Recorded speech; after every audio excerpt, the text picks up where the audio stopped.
nothing magical about a cookie. You know, a cookie is just a little file that the web server builds and sends to the web browser. And this is the way, you know, we look at it.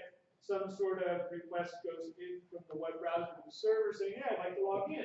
And here are my credentials. And the web server says, hey, that is you. Here's a magic word that I will create that's completely unique that no one else in the entire world will have. And I will send you a copy of that magic word, and I will keep a copy of that magic word. And from now on, anytime that you speak to me, give me the magic word, and that will mean that you are in fact you. So the next time there's a data request, that cookie goes back. In fact, it's not just a data request. With cookies, every single time you make any request, the cookies go across so that the server knows who it is talking to. There's a comparison. As long as these match, you are authenticated and you get whatever data you are entitled to. Those cookie files are really small. They are sent by the server, stored by the browser. We're going to talk about that. Okay. So as I said, each one has a name value pair. So the identity, when you're using ASP core identity to log in, the cookie has a name. And the name is, I think, ASP core identity. Really imaginative, but it doesn't matter because no one sees it except you. There's the domain, so your cookies are only supposed to be sent. So if I have a cookie at google.com, my cookies that are labeled google.com go to Google. When I go to Microsoft, my web browser is not supposed to send my Google cookies to Microsoft. Right, because why does Microsoft should not have my data? Those cookies are my private communication between two parties. They do expire. We talked about how for this password, you probably want things to expire quickly. But we use the example on our mobile phone. Most of you don't want to log into your Facebook 20 times a day. So the expiration is long. Whereas on your bank account, many of you thought leaving your bank account open for 20 days might be problematic, right? So there is an expiration date. Secure attribute.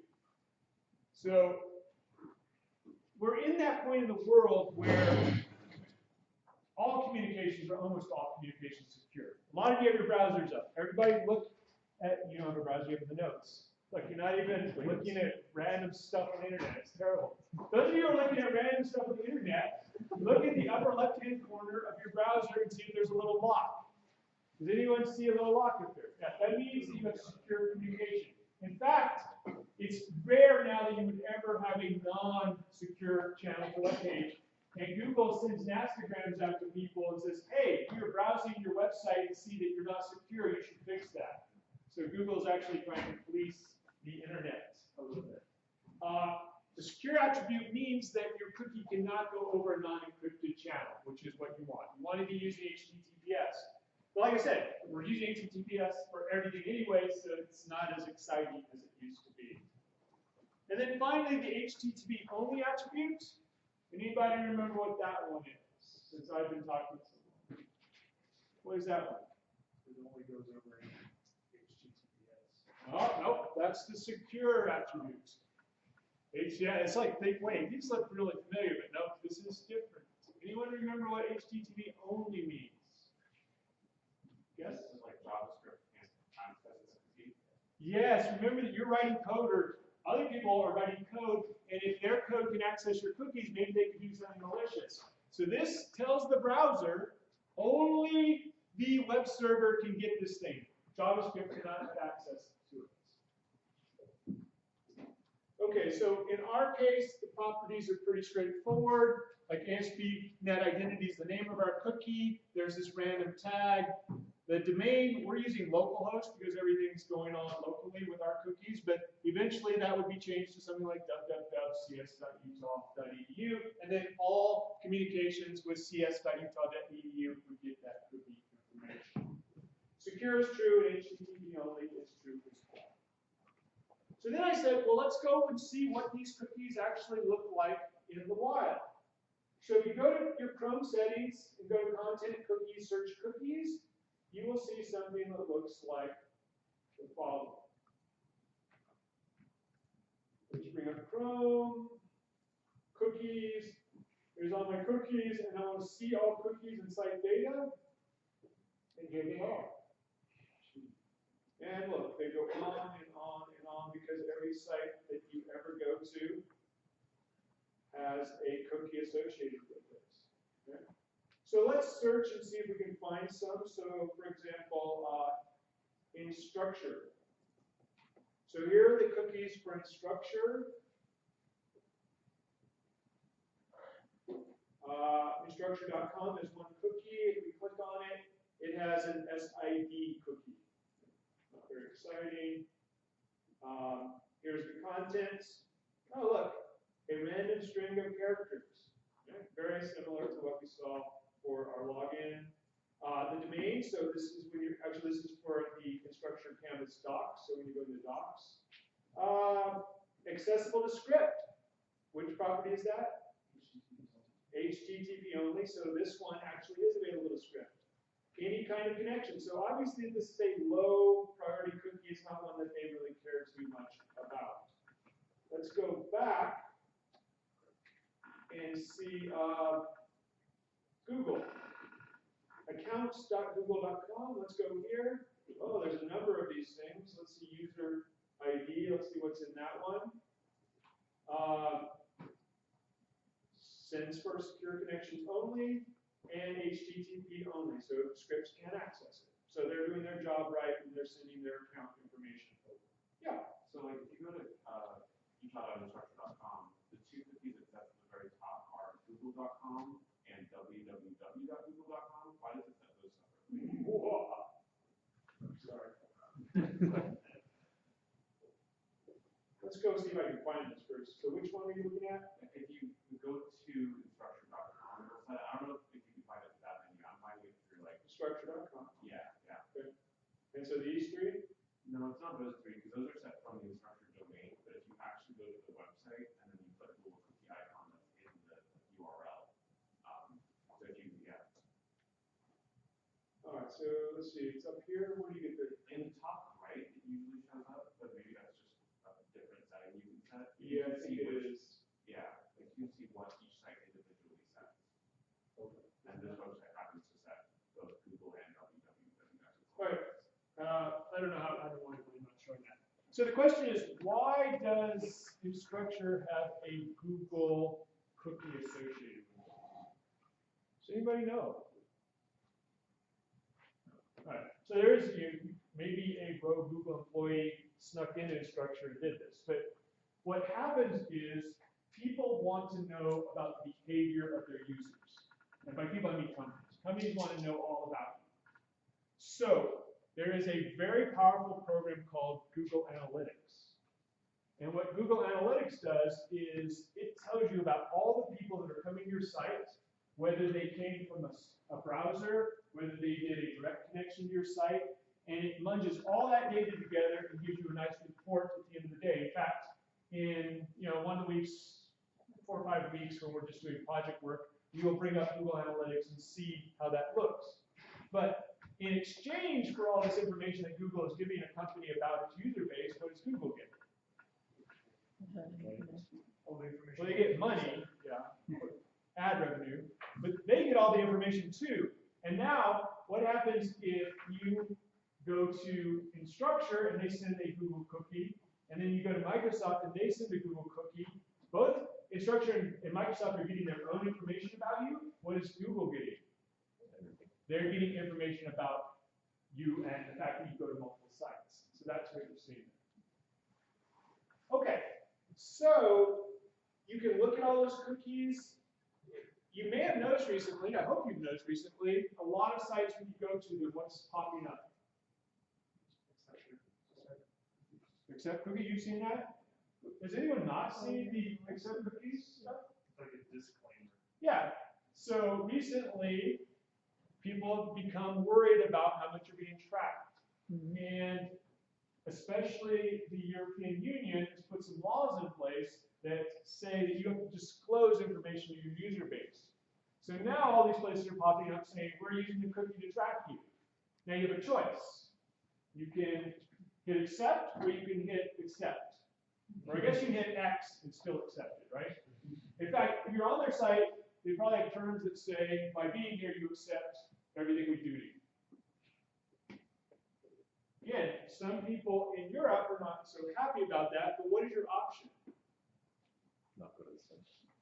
Don't go to the website, right? Yeah. So, for example, and this is going to be a really interesting legal battle over the next decade, is what is Google's right to use your data for its own purposes? Let's use an example. Google News. How many of you use Google News? You know, how many of you have a pop-up that shows you important things of the day on your phone or something? Yeah, that's Google behind the scenes, even if you don't know it. Does Google have the right to go to a news site, find the important headlines, and then put them as items in its own news feed? Yeah. If those sites are open, we're not. Oh, if they're open, is your house open? You left your house unlocked? No, Can people go in? Why is it any different?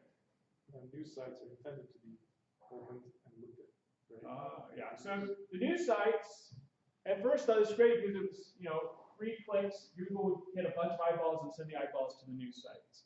But then the news sites sort of thought, wait a minute, Google is making a lot of money from our work, we should get more money from them.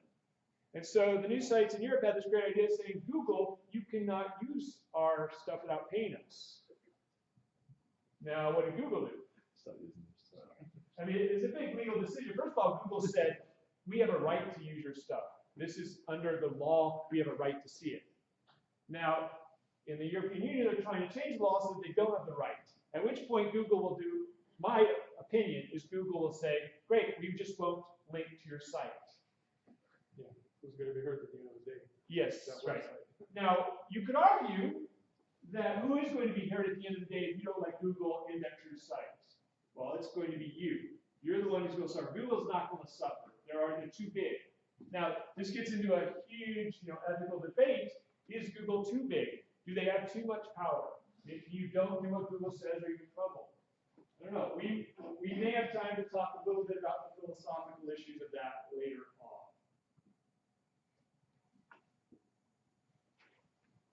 Okay, so we looked at all of the cookies. We're not going to go into it a lot. I just want you to be aware that there are cookies and site data is being sent back and forth. The browser, a lot of the browsers want you to use their browser, and therefore the browser is doing its best job to try to give you as much security as it can. So when a token says secure on the cookie, the browser's job is to make sure it is secure. When the cookie says don't let JavaScript access this, the browser's job is to make sure that it can't be accessed. Now, does that mean you're 100% safe? If your cookie says JavaScript cannot access me, does that mean JavaScript cannot access me? Just saying that. No opinion? You seniors in computer science should have an opinion on this. If your Microsoft Windows says this file is protected on your desktop, so you have a password on your, oh, it's a Mac, ooh, even better. Well, I'm sure this is the same with Mac. Do you have a password on your computer? Yeah. Great. So are your files protected? Not well. Not well. Let's assume you have a good password. Are they protected? I don't, but yes. Yes, they are. Okay. So now are your files protected? Please don't drop that. No.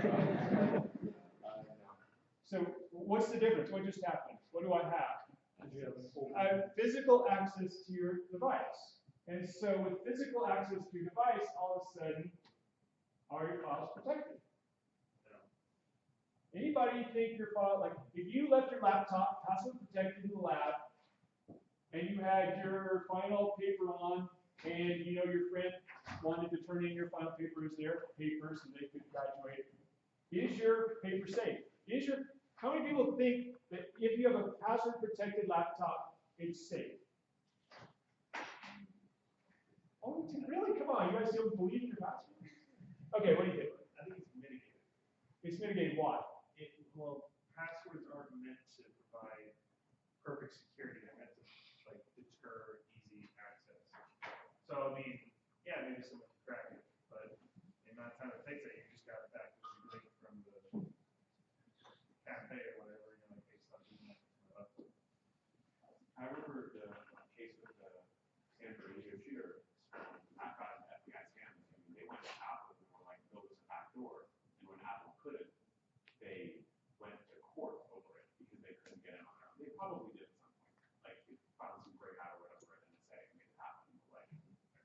very difficult. Okay, It seems so like that. it's very difficult on the iPhone. The Yeah. iPhone has intentionally done some things to make it difficult.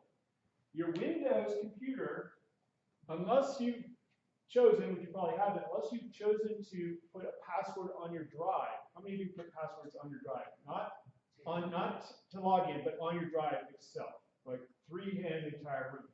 So as soon as I take this laptop, I'm just going to break it open and take the drive out of it, and I'm going to plug the drive into my own computer. And then I'm going to tell Windows, this is my drive. And Windows is going to say, fantastic, here's your data. So unless you've encrypted your drive inside of your password protected laptop, you're not safe at all. Okay? So back to this. If the browser is told don't allow someone's JavaScript to access it, the answer is yes, it's most likely safe, but browsers are written by who? People. And people make mistakes. And so hackers are always looking for ways to break a browser to get access to stuff they shouldn't. Browsers are supposed to delete expired cookies. They're supposed to only send marked secure cookies over HTTPS. Most browsers do this stuff because there's only 3 or 4 of them, and they're competing with each other, and there's a security community out there that is trying its hardest to break it and then tell browser manufacturers where their errors are. But be aware that the security of your cookies is only as good as the browser that you're using. There are good types of cookies created when you first go to a web server. They last until the browser is closed. They maintain the state of the browser. And so there's good uses, even in our identity is a good use of cookies. There are other things, for example, cookies that let Amazon know that you've been browsing there so that you can see your cart in the future. So there are a lot of good reasons to have some long-term persistent cookies. There are, here's my toaster example.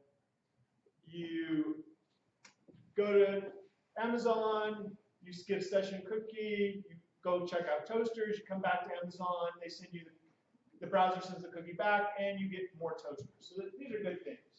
Now this actually, the next slide goes back to what was asked about Google a second ago, where some of you may have seen this. Now I go to ESPN.com, and on the sidebar there's some advertisements, and one of those is a toaster. Is this coincidence? No, absolutely not, because ESPN is using Google Analytics, as is Amazon, and both now know that I'm using toasters. Or Google, the ad server, knows that I'm looking for toasters. Now, that being said, you should be aware of this, but you should be paranoid. I have a cousin who says that he swears he was talking to a friend about a toaster, and he had his phone in his pocket, and then he went back to his laptop, and a toaster showed up on his laptop. And so he believes that Google, or what's the equivalent on the iPhone? Siri is listening in to all conversations. Now, I've seen no evidence that that is true. That's their experiences. Okay, so there's a little paranoia. Now, the nice thing is there's empirical ways that you can test this. For example, you can talk to your phone a lot while it's not on, and not saying okay Google or whatever the Siri password is, and test it. You can also check. You can put your phone onto a wireless router that sniffs all the packets, so you can see if your phone is actually sending packets back to Google or to Apple. But yeah. Bad uses of cookies. Yeah. So this is you visit one site and they see ads for another site. I mean, you could argue whether ads are bad or not. I talked about, we already talked a little bit about this. What do you do with cookies? So they pop up that thing saying, do you want cookies to work? And if you disable cookies, which you can, in your browser disable cookies, your web experience will fall apart. So you can either be part of the modern web and give up your privacy and data, or you can shut off and say, I'm not going to do this. I was reading or listening to a guy who every couple of months he swears off of one of the large tech companies. So he swore off Google for a week. And how do you swear off Google? Basically, you have to put a firewall in your house that says any traffic that's directed to Google is stopped. And so no more calendar for him. He tried, this is in New York, he wanted to go somewhere, he couldn't use Google Maps, so he had to use a different mapping company. He went to almost every other web page on the planet that was using Google Analytics, and all those web pages would load because Google's on them. So it's really hard to get away now from all of this tracking. That being said, last time I asked you guys what your thoughts were on security, privacy. I care a lot about it. So my location being tracked. How many of you actually care that your phone knows where you are all the time? Yeah, I'm not sure I told you, but the other day Google told me it was 10 minutes to get home, which is pretty exciting news, except I never told Google where my home was. It turns out, I think most of you could come up with an algorithm that would determine people's homes from your phone, right? Check where you are at midnight. If it's the same place as yesterday, that's probably your home, right? It's 95% accurate. So how come you are? Purchases being tracked. Even less people don't care that people know what your purchases are. Nothing to be ashamed of. Nothing to be ashamed of, right? There is this sort of feeling like, well, only the people who are nefarious care about being tracked. I don't know. Again, this is a lot of goes into ethical debates. When I was a little bit younger than most of you, say in my teens, I sort of had perfect faith in the U.S. government. It's sad that you are also cynical, right?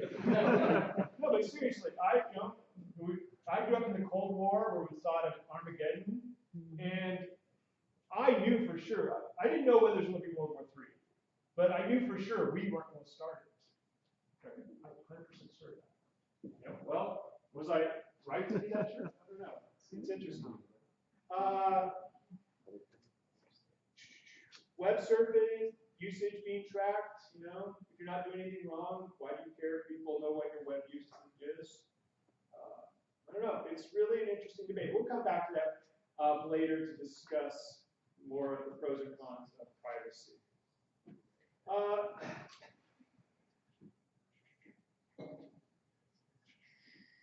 Yeah, so are we willing to trade privacy for convenience? I think the world has spoken, and the answer currently is yes. Almost unbelievably yes. Like I use Google Sheets to track things. They're so convenient. I use Google Calendar. Google knows, like, a lot of people don't care so much about their purposes. I didn't put healthcare on them. I probably should have put healthcare. Like, do you care if your healthcare information is out there? Yes. One yes. Lots? Yeah. Kind of. Right. Why would you care about healthcare stuff being out there?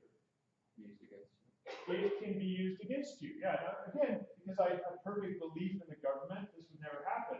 But it's possible that if you had something happen to you, you had a disease or a genetic diagnosis, or even just your genes were identified, the price you pay to get healthcare could be larger than someone else because of your risk factor. So, who knows?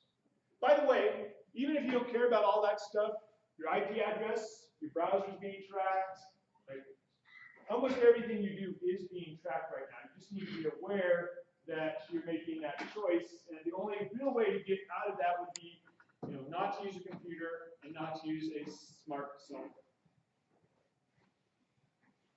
phone. Okay, again, we'll come back to talking about security and stuff later. For our purposes, cookies, they really do have a powerful purpose, and that ability to identify yourself with every request is the big thing that you need to take away from this. Okay, now let's go on to today. Okay, so today we're going to talk about a program called Selenium. We were going to talk about Postman, but we're going to skip that for now. We'll have a clicker question in a little bit. There were some problems with submitting the homeworks. If you had a problem, we will work with you. Just come let me know. We will get your code, we'll evaluate it, we will assume the best from you, and we will give you the score that you and we agree is deserved for the work you did. And by the way, this goes back for all the homework. So if any homework has not been graded or regraded, if there's something lying out there, come talk to me. Over the next couple of weeks, we will get everything graded so that you get the score that represents a reasonable value of what you did and accomplished on those homeworks. So after class today, if you didn't get it in or you got a problem, come talk to me, and I will take a note and we'll get it fixed. Okay, so we're going to put off Postman because I want to talk about Selenium more. We'll come back to it, and then hopefully we'll talk a little bit about your work. Okay, homework 5. The next homework will go out tomorrow. And what? Homework 6. Did I say homework 5? Yeah. Homework 6. Well, the next homework will go out tomorrow. I'll show you and talk about it today, but I want to make sure I can have all the write-up correct before I send out. It will be due not this coming Monday, but the Monday after, so a 2-week assignment. It's really only a 1-week assignment, and in fact, I would suggest that most of you just do it and get it done by Friday and out of the way. But I know most of you will wait till after the exam and then do it. So, what is it? So, it will be a web scraper. So, what is a web scraper? We need data from the internet, and the people who own that data won't give it to us or won't give us an easy way to get it. So, we are going to write a program that will go to the internet, get that data, and put it in a form that we can use. In this case, we are going to pull all courses enrollment for a given semester and year from the University of Utah, and then for each of those courses, we will get the catalog description, and we're going to do it all automagically. Okay? This will be an individual assignment, so it's standalone. It's not using any other stuff. You're not plugging it into your other system. But next Thursday or Friday, you will need to do a peer review with someone in the class. So identify someone who you think will have something done next Thursday or Friday, and set up a time. And you're able to, in the peer review, I'll give you instructions, what to look for, what to describe. But you are allowed to see their code and get, as you're peer reviewing them, get, advice or ideas from what they did, and likewise. Okay. So that will be coming up. Okay, so let me show you what this might look like. So Selenium is a program that allows you to control the web browser. So I'm going to run this program. And I'll show you 3 things that came up. The first is a web browser. The second is a console, which represents the Selenium WebDriver. So this is a program that's running on your computer. You fire it off through C#, it runs on your computer, and it talks to the web browser. So your program talks to the WebDriver tells the web browser what to do, the web browser talks back to the WebDriver, which gives you information back in your program. So up here, my program is just a little GUI. It's got 2 functionalities. One is to find a course description. Well, let's see, how would we find a course description? Let me show you what I would do. Oh, so by the way, Selenium came about not as a web scraper. We're using it as a web scraper. It came about as a tool for testing websites. And it's perfectly fine. It's still a good tool for testing websites. If you remember 3500, some of you had to do a GUI tester using the unit testing in Visual Studio. Did they still make you do that? Yeah. Okay, great. So this is exactly like that, except for a website. So what would happen? Selenium would take control of your browser and say, I need to get a course catalog. So it would type in catalog.utah.edu, and it would go to this website. It would then identify that you need the courses, so it would come over here and click that. Then it would come and find, oh, there's a search box. I want to search for CS-4540, and it would hit enter, and it would say, oh, look, there it is. And then it would find this link and click on that link, and then it would scroll down the page, find the course description, grab that data, and print it out for you. So that's what a human would do. Selenium is going to do that exact same thing by coding. And so let's take a look and see how that works. So here I want to look for CS-4540. I click Find Course Description. So it's going quickly. It navigated to cataloging.edu. It looked for a courses link, and then something didn't work right. So let's try this again. Find, looking for courses link, and in a second it's not going to find it. It's going to bomb out. So when we get back to my slides, one of the things I will say is web scraping is extremely fragile. You have to know exactly what the web page is that you are scraping. That's why it works in testing, because you know the website. But you have to know exactly what that web page looks like, and if the web designer does something different and they reload, they resubmit or push out a new version of the website, you have to rewrite your scraper. Okay. So here I'm looking for the courses button. I just showed you it worked just a second ago manually. Why did it not work? Any suggestions? We have a guess? What? Yeah, so there you have an XPath, you're looking for a certain element, the HTML element, by a hierarchy of the elements within which it is contained.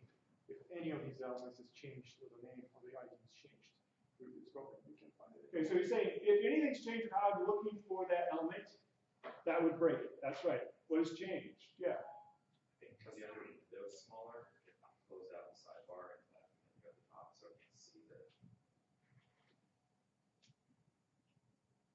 There's that courses link. What happened to it? Went to Selenium. So let's try this again. Find course description, Huh. search on catalog. So yes, Yeah. I told it go look for this courses button, but that courses button wasn't where I told it because when the window was too small, we were out of luck.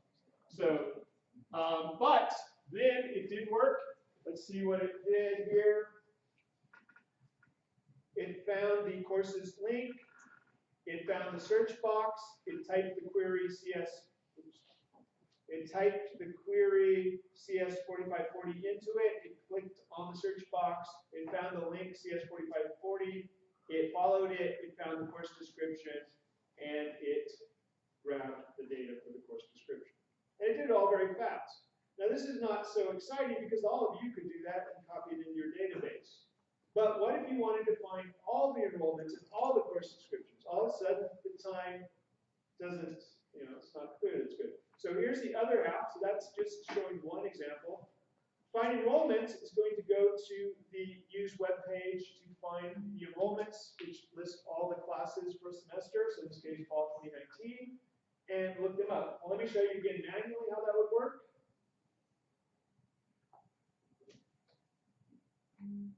So manually, you would go to the fall schedule. So you guys all go to the class schedule. Do you know about, you use the class schedule? Okay, there's this thing called a class schedule, which shows you all of the classes that are offered during the semester. And so it looks like CS-1410 is offered, and CS-3520 is offered, and 6520. So it's just a long list of all the tables. And at the bottom of this website is the seating availability for all CS classes. So if you click on that, you get this nice link that shows you all the enrolled people for each course at the U. Well, sorry, in the CS program. Okay, so knowing that those things exist, I've instrumented the Find Enrollments button here. Let's click on it and watch what happens. We go to that web page, we click on the Show Everything, we come here, we find the list of all the people. We found CS-1030 was the first course in that list, and we jump. Wow, that's too fast. Let's go back. So we navigated to the right website. We looked for the seating availability link and clicked on it. We found that there were a whole bunch of courses. The first course was 1030. And so then we went to the catalog and grabbed the 1030 just catalog description. We saw the next thing was 1410. So we again went to the catalog and found the course description. And then I told my demo to stop doing it. It only did 2 because I didn't want to wait for everything here. But you see, all of the courses have been pulled out. So that is roughly an idea of what you are going to be creating for the assignment. So let's talk about how this works.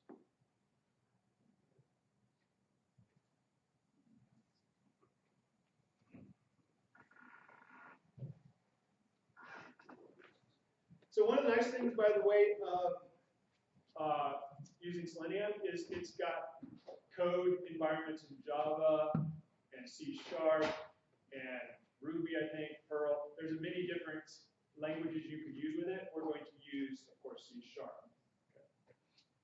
Okay, so Selenium is, again, an open source web testing tool. We're going to use web scraping. We're going, in order to, I would like you to install ASP Core 3. So 3 has just come out. So install that, and we'll use Selenium in 3 because, for example, if you want to make a GUI, you can, if you want to use the GUI tools in Visual Studio, you have to use ASP Core 3. So on your laptop, you will install that. By the way, actually, I want to get a quick note from you. Go to the clicker question, and the question is, how confident are you in your ability to make a simple GUI, like one that I showed you with like a text box and a button on it?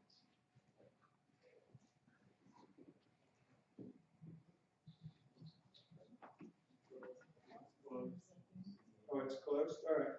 Go to a class web page, and I will open it in just a second.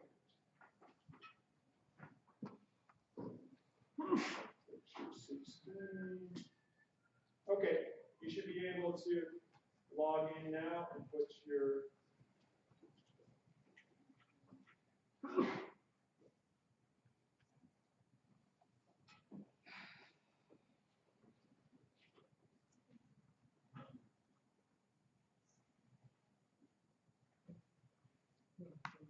once you put your comfort level with building a small GUI, I want you to look at this Canvas web page and tell me what is wrong with it.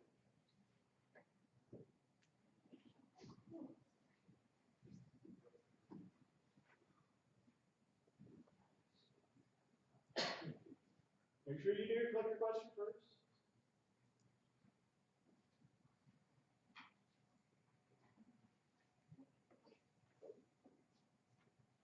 Anyone still doing a clicker question?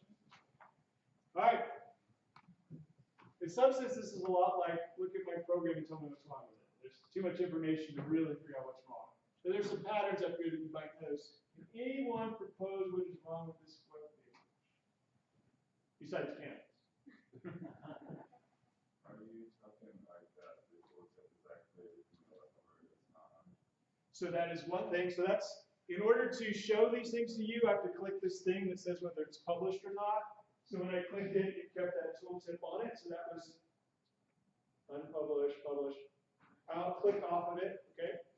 That is annoying that it stayed up even. Well, maybe it's not. Maybe that's an assigned decision. But that's not what I was thinking.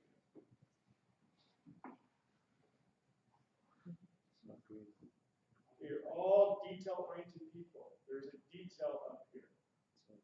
Yes? Is it that the lecture 16 quicker questions are published, but on the website it's not that green? Does everyone see this green thing? It's like, what does that green thing mean here? It's not clear to me what the green thing means, except that everything has a green on it, except this one doesn't have a green on it. So let me reload the web page. And what do we notice? Good eyes. It's green. So when I click this button to publish it, the web designers did not go and turn this thing on. That's hard. What? It's hard. It's hard. No. It takes time. And so they figured that no one noticed this, except for the detail-oriented professor who's teaching a web software course. Okay. All right, let's see what people said about comfort level. Okay, so a few people not very comfortable at all. I haven't decided, you know, the GUI part just makes it a little easier. You can click on a button, you get to see some information. You could make a command line tool that did command line arguments and command line inputs. Would that be even more scary, or is that better than a GUI?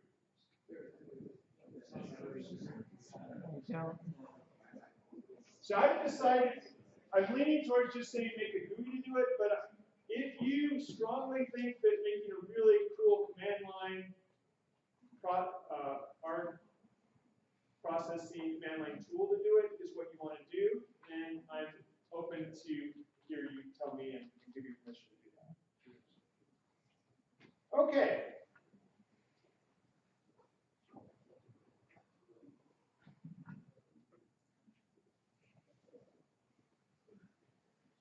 Okay, so you're going to install ASP Core 3 because if you want to make a GUI, you need this. We're going to create a Selenium project.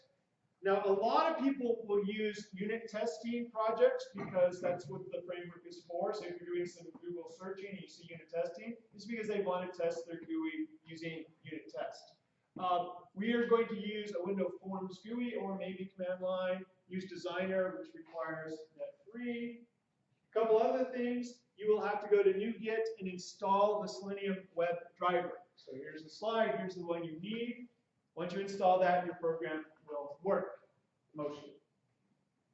Second, you will need to install a driver that commands whatever browser you're going to use. So if you're using Safari, you're going to need a browser for that. If you're going to use Chrome, which I suggest you do, since we'll test it on Chrome, you should use the driver for that.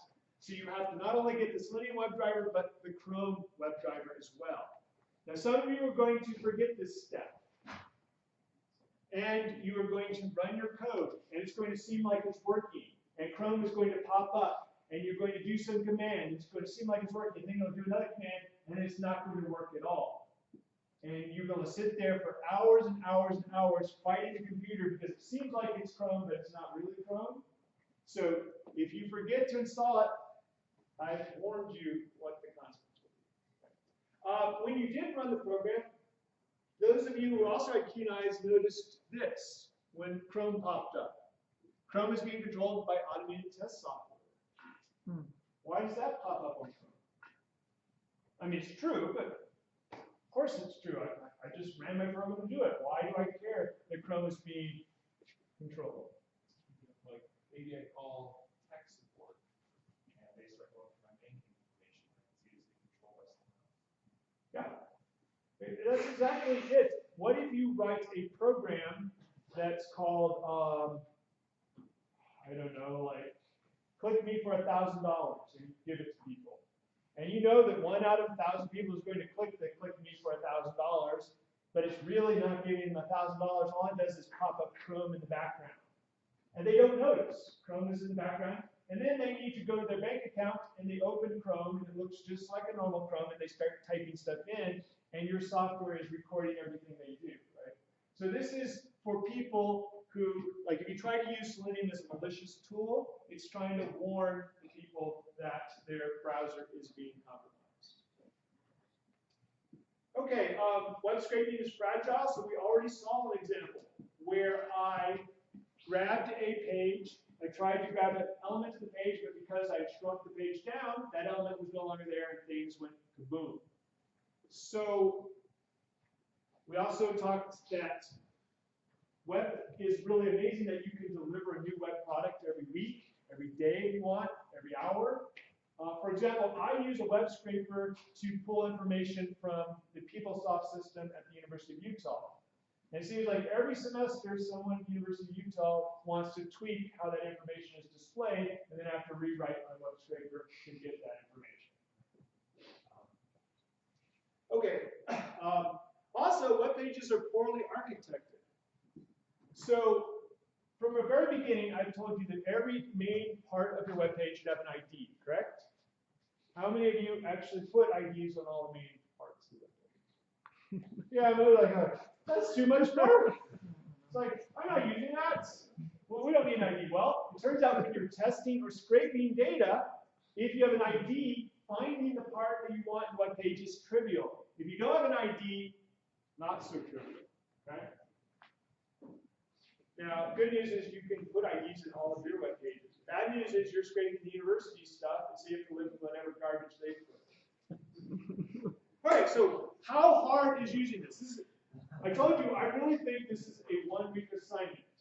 Well, I'm going to give you every command, or almost every command that you need to do it. It starts with the first thing, which says, give me a new Chrome driver. When you execute that first line of code, everything will pop up ready for you to manipulate Chrome. Now, there are a couple of other commands that are important. When you are testing a web page, or even loading a web page, how long is it going to take for that web page to come up? You don't know. So you have to give Selenium a time frame. Is it okay to wait 5 seconds and then give up? Is it okay to wait 20 seconds and give up? You can tell Selenium how much time you're willing to wait. And this is really important if you're scraping random web pages, because if they change their web page, you're not going to find your thing, and you don't want to sit there for all day waiting for something that will never occur. So one way is an explicit wait. And this says you will wait 5 seconds for an item. That's how you use that. Okay. The next things that are really important is finding elements in the web page. And it all looks like this. I want my WebDriver. I want to find an element by. This is really great. Someone said, I want to write code that looks like English language, so I'm going to use a class called by, so I can say find an element by the ID. And just read it like English. It's cool. I think it's cool. And so find an element by ID, or find an element by the text of the link, or find an element by XPath. So most of the time when you go to a web page, you want to find stuff by ID. So we're going to write a little program. We're going to go to the CS web page, and I want to search for something automatically on the CS web page. Those of you, everyone who's got a laptop open, go to www.cs.utah.edu and find out if that search box has an ID or not. Question? Go ahead. Want to reject in those parameters for the find by. So the question is, can you use regular expressions to find stuff? And that's what that XPath is. Sort of.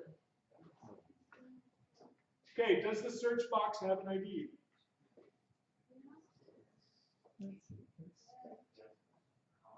Yes. Yes. I'm starting to hear people say yes, but as oftentimes we want to trust, I trust you're right, but verify. So www.cs.utah.edu. I'm going to right click on the search and say inspect. And then I'm going to right click and say inspect again, make sure I go to the right element. And there's the input. Does it have an ID? Yeah. What is the ID? QT, which is just about the best thing you could ever name a search box. QT. But it has a name, right? So this means that we can access this box using by ID. Okay. What if we wanted to access this people link? Well, let's see. Inspect the people link. And does it have a ID? No. Oh, but look, the thing above it does have an ID, menu item 355. So we could look for ID, menu item 355, and then find the child element. That's something that we certainly can do. By the way, what do you think the chances that menu item 355 will ever change? Does that inspire confidence that's always going to be there like that? No. No, but at least it's better than nothing. If you didn't have any IDs, you can use what's called XPath. And XPath is a way to distinguish where in a document something is. And what I'm going to do is right-click in here and say copy. And Chrome is so wonderful, it gives me the XPath, copy XPath. So let's copy that XPath, and I'll come down here and print it so we can see it. Here is the XPath, and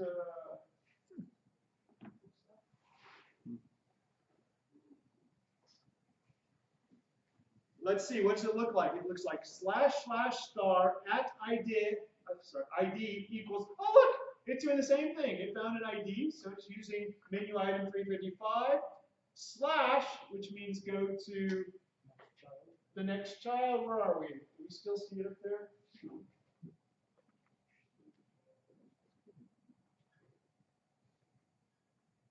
Okay, so go to this ID, /, which is the child H3, and then / again, which is the anchor inside of the H3. So it's giving us the path, and we can pretty much more or less cut and paste this into our Visual Studio C# to get access. So what's the difference between XPath and like the CSS selector that we were using earlier, like hashtag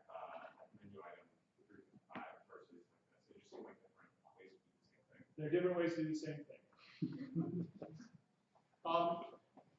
In most of the cases with jQuery, since we're writing a jQuery, we put an ID on the element we want. But jQuery would allow us to hashtag menu item 355 dot parent or dot child, so we can use jQueries. There's two different ways to do the same thing. Okay, so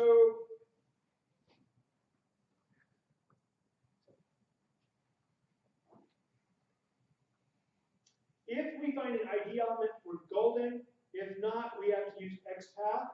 And so I've got some links here.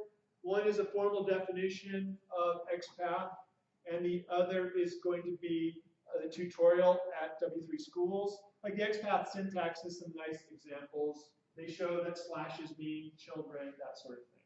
So you should take a few minutes to read over what XPath is. But most of the time, if it's something strange, you just Google, how do I get the blah? Like, how do I get the child of an element in XPath? And someone will tell you how to do it. All right, I already showed you how to use the inspect to pull it up. A couple other things that we want to do. What else did I do when I was manually going through it? What were some of the steps I took when I manually went through finding the course catalog information?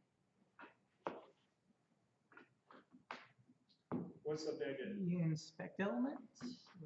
Let me show you again. When I wanted to find a catalog description, what did I do? What was the first thing I did? I'll demonstrate. Go to site. What am I doing? I'm going to URL. Okay. Okay. Then what did I do? I clicked on the button. That's right. Then what did I do? I typed characters into a form. Right. So these are things that a user does. So the question is, can Selenium do these things for us? Well, if you're going to test web pages from how users do things, you better believe you can do what it is. So here's some examples. I can take my element and I can say, click this thing.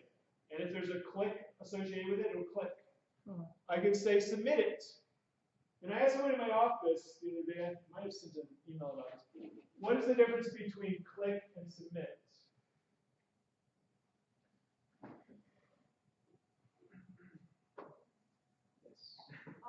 Click will quickly submits are generate new information or something like that. Submit will actually maybe change the information that you're sending in. That's happened in our program, but I want to be even more specific. Yes. My guess would be that submit has some sort of form attached to it. Submits are with forms. That's the first big thing. Submits are with forms, and there's a default action. When you submit a form, data is sent by default. Click and the submit that we did would be attached to that, JavaScript. So our click, we assign JavaScript to it. So some things you will want to click on, some things you'll want to submit, and it won't be clear to you exactly which it is. Sometimes you just have to play with it. But if it's a form, you probably want to submit it. If it's a button, you probably want to click it.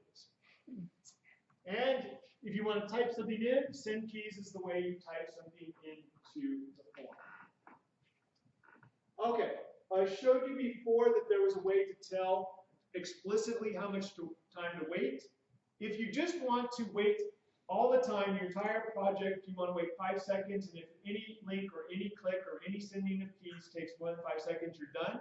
This is a way to tell it that everything would take only X number of seconds. So you put your number 5 here, 10 here. Now, when you are testing things, I would suggest that you put the number like, what would be a good number to put in there?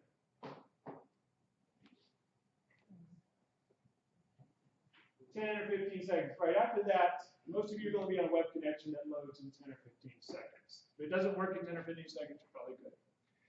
Here, navigate, go to a URL, and you put a URL string. What do you think that does? Well, it goes to a URL.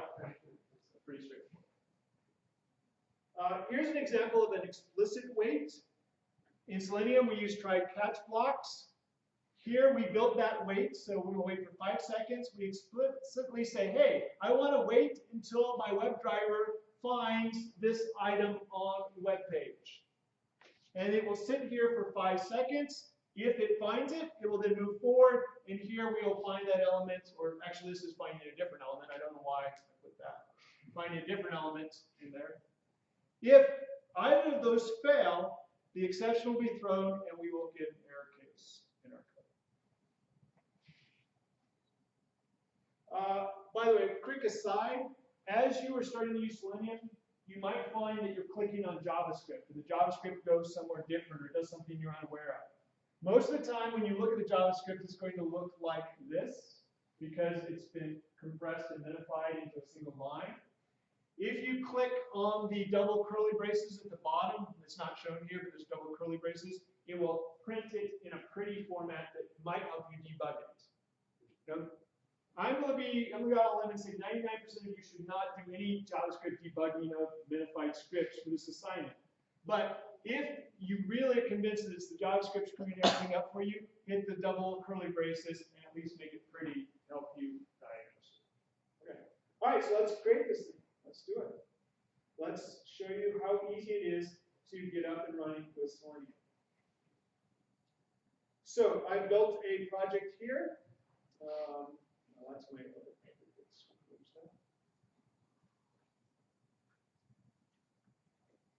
Okay, so this example that we're going to use is just a console app. Console apps are great for doing quick up and dirty tests. Okay, so I write hello world just to know I am working. What's the first thing I want to do in my Selenium program? The first thing you want to do? So I'll tell you what I want to do. I want to go to the CS web page and search for something. So what's the first thing I should do in my code? Go to URL. People are already saying jump to the URL, but we can't jump to the URL until we have Chrome working. How do we have Chrome working? Okay. I would trust you to tell to me, but I wouldn't trust myself to type it in. So we're going to go back up here and look at these useful things. So we need a driver. So I'm going to come in here and create my driver. Why is there an underscore there?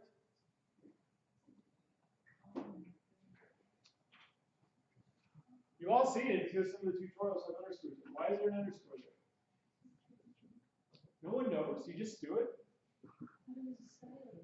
It is a style thing, but there's a reason for it. It's syntax for a private variable in what? Class. So it turns out that in the old days, like my day, IDEs were not nice. They did not color code everything for you. They did not tell you information. They did not allow you to jump around. And so developers back then are in the middle of a program and they see something called driver and they don't know. Is that a class variable? Is that a parameter? Is that a local variable? Is that a global variable? They don't know any of that.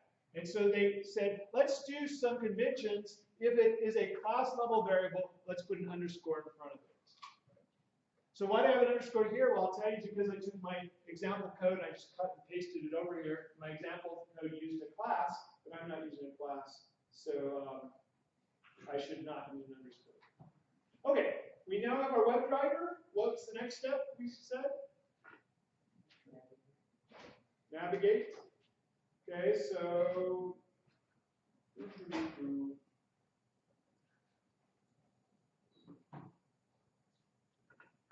okay, there it is. Navigate. So we're just going to grab this one. Copy that line, come in here, driver navigate, go to a URL, and let's go to https://www.cs.utah.edu. And how do I keep a console app from closing, by the way? Console.read line. So we just stick that in. Okay, let's run this program and see what happens. Oh, by the way, you didn't see it, but I did go to the package manager, and I downloaded Selenium, and I downloaded the Chrome drivers in order to make this work. All right, looky there. Chrome is being controlled by an automated test software, and it went to cs.utah.edu.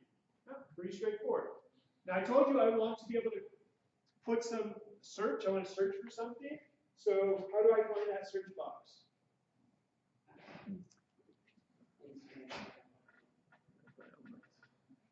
You could use the ID that it has. And it was, something.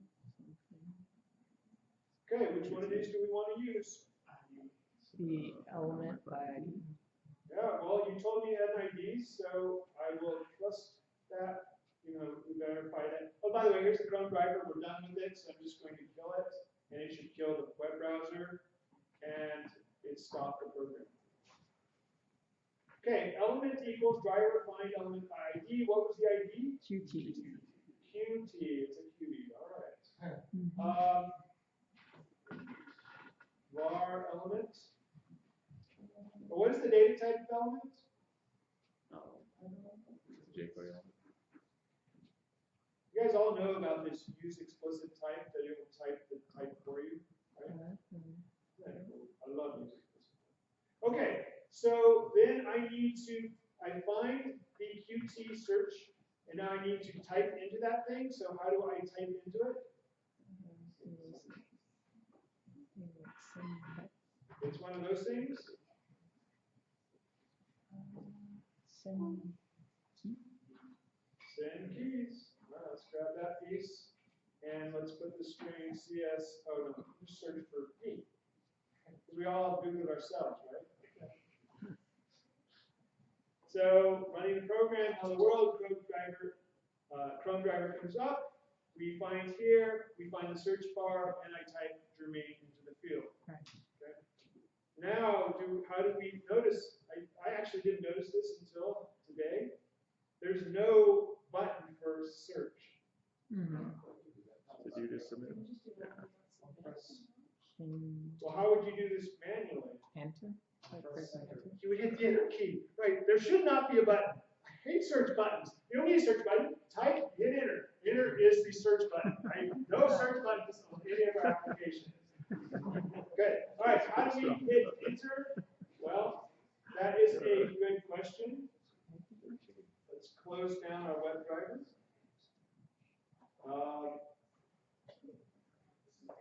Element dot, here are options. Send keys, clear, find elements, clear, click, display, enable, equals, find elements, get attributes, get CSS value, get hash code, get property, location, selected, send keys, size, submit, text, toString. Text is nice. These are all our options. So which one of these do we have? We have either submit or click. Those are two options. No, we can't. I don't know. I'm just going to randomly choose one. So we go to our URL, we find the search box, we type Germain, and we click it. And apparently clicking a search box does nothing. So let's go back into our code. And instead of clicking it, submit it. By the way, let's go look.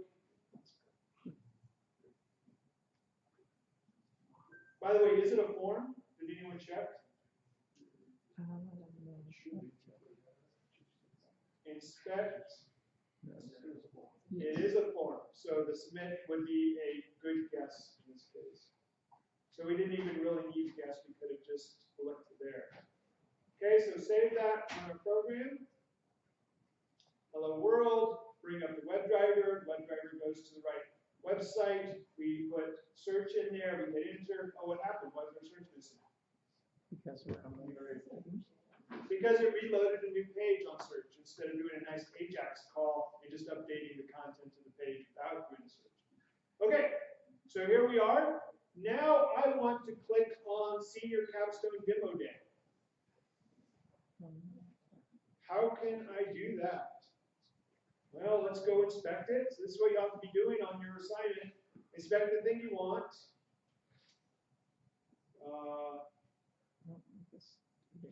Inspect. Okay, here we are on Senior Capstone Demo Day, and it's an anchor element. So if we go back and look at our options,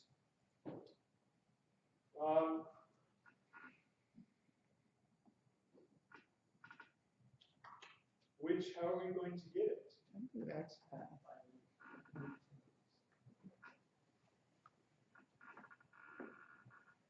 I heard a few people whisper XPath. So now you got to realize, why did people make Selenium? It's not for web scraping. What did I tell you? Why did they make Selenium? To test. What is the thing that you do on most web pages when you test some stuff? But what is the definition of the web? You know, before all this JavaScript stuff came about, what was the web? Why is it so important and amazing? Why is it called a web? Connects the nodes. It connects the nodes. How do you connect nodes with links? Links are the most important part of the old web. Maybe you could even argue that the most part of the current web. So, most things that you do is click on links. Which one of these three is probably going to allow us to find a link? I would tell you that we could use XPath, but since this is a link, and links are important, and they have a special by link text, we can then use that. Okay. So find element by linked text, and then what is the text that we want to find? Is it the text in it or the text in it? It's the text of the link. So what is the text of the link? So senior capstone demo bit? Senior capstone demo bit. So we'll come over here and find a link, and then element dot. Now we pretty sure we want to click on that thing. So let's reload our program, and we navigate. We type in Jermaine. We submit. And we click on senior capstone. Yeah. Can you just link those together? What's that? So like at the end of the find element, you just do click. So the question is, does Selenium support this chain of function calls? In other words, does this thing return the right thing to allow you to click on it? Well, what does this thing return? An element? Does an element let you have a click? The answer is yes. So if we wanted, we certainly could put click right here. Now this is sort of a style issue. If you're constantly going to links and clicking on them and you have a whole bunch in a row, this might be a good way to do it. But for your purposes as you're learning, I would probably suggest separating them out so you can step over them in the debugger one element at a time. Question? For the syntax of search string, is there a reason you want us to like actually find an element and stuff instead of like just building the URL parameter with like question mark s equals your name or whatever? So the question is, could you directly jump to the web page? And the answer is yes. And do I want you to actually go to one web page and click and go to another one and search for it and click? The answer is yes as well. Because I want you to get used to using that functionality. Because not every web page has a direct URL that will take you to it. But yes, for example, the seats in a class, the number of enrollments, you could jump right to that web page, but I will have you go to one web page and click on a link to take you there. Okay, so see if there's anything else here. Okay. I hope you can see from we found a web page, we found a search box, we put data in it, we clicked on it, and we jumped to a new web page. The only thing we haven't done is grab text out of a web page, but it's got that. What is the text of an element? Yeah. Let's do that one last piece. So we're going to click. Well, before we do this, I'm going to do console.writeLine. And I want to get the text out of my element. What do you think the way to get the text out of my element is?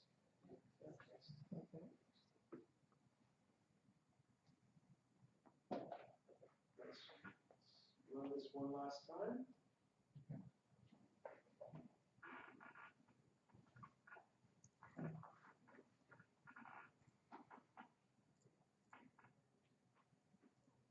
And there it is, senior capstone demo.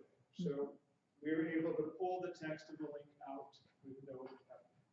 So, like I said, it should be very straightforward how you're able to scrape the data from the university websites that we want.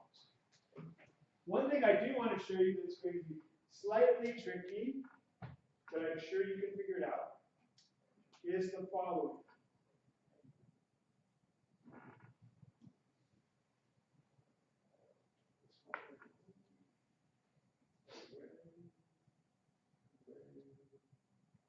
By the way, you want to kill off these drivers. You know, just leave them off.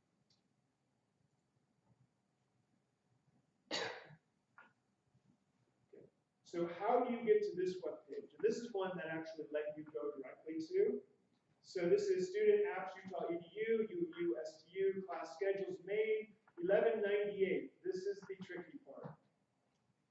The 1198 tells you that it's fall 2019. What is the magic between 1198 and fall 2019?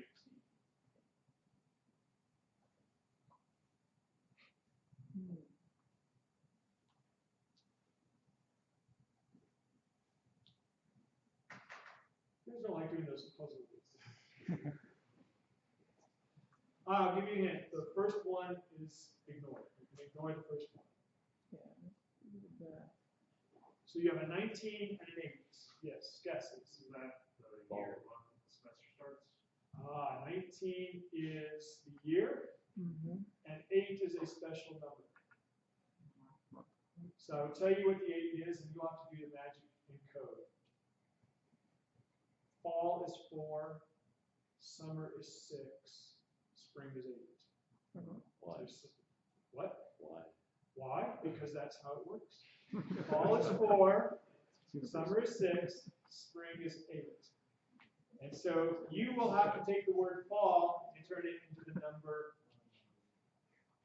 8. 8, always like that. Right, so that's the trickiest part. Of Spring this. is it. What? I said spring is it. So fall is it then. You said spring was it. Did I say spring is 8? Yeah. All right, there's an 8 there, fall is 8. And then fall is 8. It is, I figured out every time because who wouldn't want to figure that out every time? All righty, any questions on Selenium? Not Selenium. I'm curious, why is the first number ignored? Is there any purpose for it? I don't know.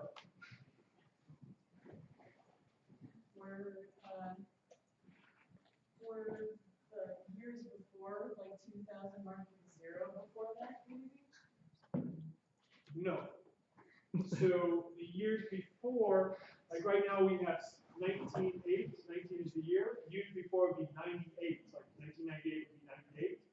And so in about 40 years, if you want to refer to 1950 or 2050, it's got the same syntax. There's no way to distinguish between 1950 and 2050 using this scheme. And so that's the University of Utah's year 2000. We don't even know what the year 2000 is. Y2K? Someone has told you what Y2K is? That's going to be our Y2K. Okay. Question? Why not something like Puppeteer, which is like specifically made for web scraping? So the question is, why not use Puppeteer? Because I think Selenium is cool, and I think web scraping is cooler than testing websites. I could have said, let's just test your website using it because it's a good testing system. But I thought this was reasonably more cool than it. Yeah. There are always other opportunities. Okay, so this is what we're going to do on Wednesday. We will take questions on Selenium. We'll continue. But the first 40 minutes on Wednesday, I will ask you to come ready to show some of your past projects to your peers. So what I will say is, pair up or get in groups of 3 or 4 and show your work to your peers. Then I'm going to ask you to volunteer one of your peers to come up and show off their work to you. So your job next, did I say Thursday again? Your job on Wednesday will be to show cool stuff to your peers and get them to nominate you to come up here and plug in to HDMI or VGA and show off some cool stuff from any of the first 4 assignments. Okay? All right, have a good week, everyone. If you have problems submitting, come on down.